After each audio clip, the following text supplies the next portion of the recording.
bugs are going to the perspective of a bug once again in A Bug's Life. Flik fights for freedom.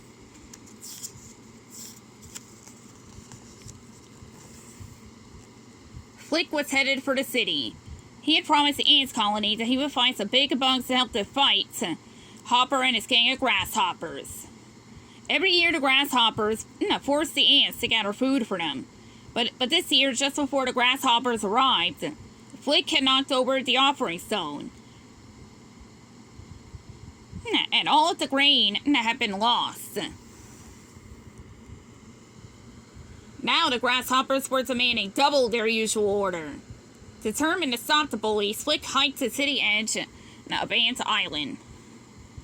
Then, hanging onto a dandelion puff, he flew across the canyon of a dried-up riverbed. Most of the ants thought they had seen the last of Flik, including Princess Ada, whom Flik most wanted to impress. But Ada's little sister, Dot, waved as Flik sailed away. She thought he was special. Flik reached the other side of the canyon and marched into the city.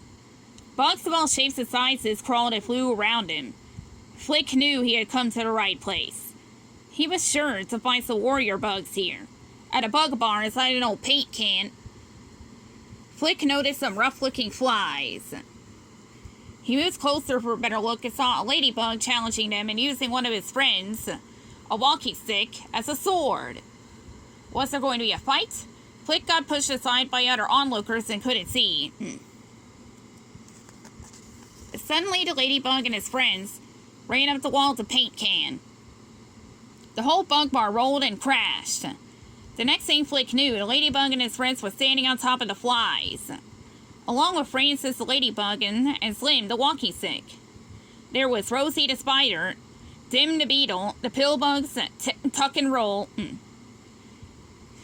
Mandy the praying mantis, Heimlich the caterpillar, and a moth named Gypsy. Together, they made quite a group. "Wow! You're perfect!" cried Flik. "I've been scouting for bugs of your exact talents." He couldn't believe his great luck. In no time at all, the warriors had agreed to come back with him to Ant Island. Boy, would Princess Ada be surprised. But when Flik arrived with his strange crew, Princess Ada was nervous. Would they be able to fight Hopper? She was right to be nervous. As soon as Rosie found out that Flik thought they were warriors, she told him the truth. The city bugs were circus performers. "Oh no," thought Flik. If the other ants found out, they would never forgive him. Desperately, Flik begged the circus bugs to stay. "Please, please, don't go." Suddenly, a big bird's head peeked over the rocks. Terrified, the bugs scattered in different directions. No one noticed little Princess Dot in the sky above, clinging to a dandelion puff. She had been following Flik and was copying his flying trick. "What?" The bird flew after Dot. She screamed, but Francis was on his way. He flew to Dot and saved her, catching a little ant in his arms.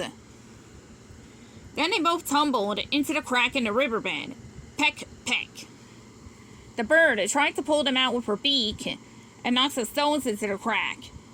One of them broke Francis's leg. Another one knocked him out. Flik had to do something. While Heimlich and Slim distracted the bird, Flik and the circus bugs flew to the rescue. Using Rosie's spiderweb, they carried Dot and Francis to safety. "Hooray!" cried the ants. Even Princess Ada trusted Flik after seeing the bravery of the city bugs.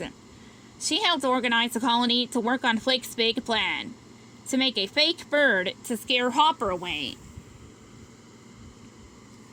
The ants worked long and hard, putting all their efforts into building the bird out of sticks and colorful leaves. When the project was finished, everyone celebrated. They all believed that Flik's plan could work.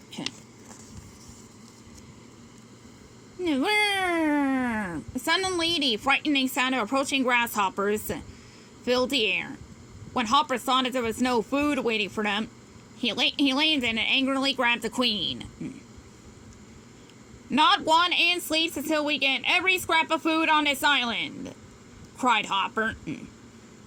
Only Flik could save them now. Climbing inside the fake bird, Flik swooped down upon the bullies. Below, the circus bugs created fake blood from berry juice. They pretended that the bird had hurt them. It was working. The grasshoppers began to run away. Even Hopper was frightened, until the bird caught fire and Flik had to make an emergency landing. Now Hopper knew that it wasn't the real bird. You are mindless, soil-shoving losers, put on this earth to serve us, Hopper yelled at the ants. No, said Flik. Ants don't serve grasshoppers. It is you who need us. We're a lot stronger than you say. And you know it, don't you? Angrily, Hopper knocked Flik to the ground, but the brave ants stood up again. Hopper and the grasshoppers looked around. Hundreds of angry ants glared back at them. They realized they were outnumbered. Suddenly, the entire colony rushed at the grasshoppers. Hopper grabbed Flik and flew away. Flik! Cried Princess Ada.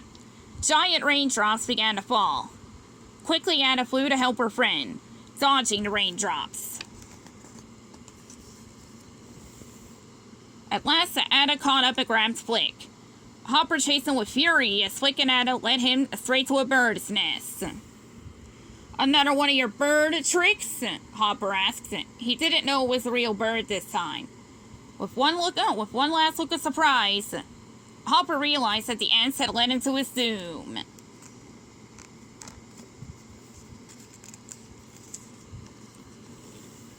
Now the colony was free.